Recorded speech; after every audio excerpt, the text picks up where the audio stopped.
ഭയങ്കര mood change ഇല്ലേ അവൾക്ക്? അല്ലേ? നിങ്ങളുടെ ജീവിതത്തിലെ പ്രിയപ്പെട്ടവരുടെ മൂഡ് സ്വിങ്സ് കാരണം നിങ്ങൾ വല്ലാണ്ട് ബുദ്ധിമുട്ടിയിരിക്കുകയായിരിക്കും.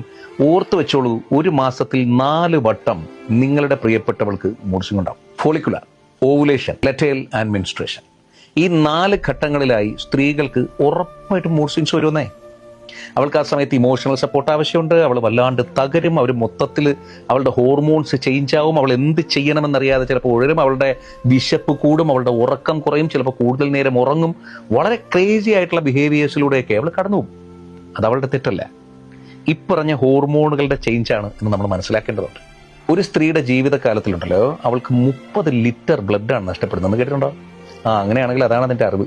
ഒരു സ്ത്രീയുടെ 30 ലിറ്റർ ബ്ലഡാണ് ജീവിതകാലത്ത്. അതായത് ഒരു മെൻസ്ട്രൽ സൈക്കിൾ നടക്കുമ്പോൾ തന്നെ അറൗണ്ട് 100 ml ബ്ലഡ് പോവാണ്. എല്ലാ മാസവും ഇത് സംഭവിക്കല്ലേ?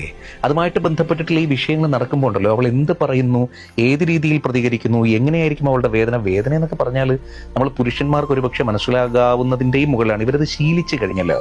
നമുക്കിത് പീരീഡ്സ് ഇത്രയേ ഉള്ളൂ. പക്ഷെ അങ്ങനല്ല. ആ പീരീഡ്സിൻ്റെ ടൈമിലുണ്ടാകുന്ന ഇവരുടെ വേദന എന്ന് പറയുന്നത് നമ്മളെ പറഞ്ഞു മനസ്സിലാക്കാൻ അവർക്ക് പറ്റാത്തത്രത്തോളം വലുതാണ്. നമുക്കവിടെ ഇവരെ പാമ്പർ ചെയ്യുകയോ അല്ലെങ്കിൽ കൂടെ തന്നെ ഇരുന്ന് അതൊന്നും വേണ്ട. പകരം റെസ്പെക്ട് കൊടുത്താൽ മതി. അവരുടെ ഒരു സ്പേസ് കൊടുത്താൽ മതി. ആ സ്പേസിൽ നമ്മളുണ്ട് എന്ന് തിരിച്ചറിഞ്ഞാൽ മതി. അവരോടൊപ്പം നീ ഓക്കെയാണ്, ഞാനുണ്ട്,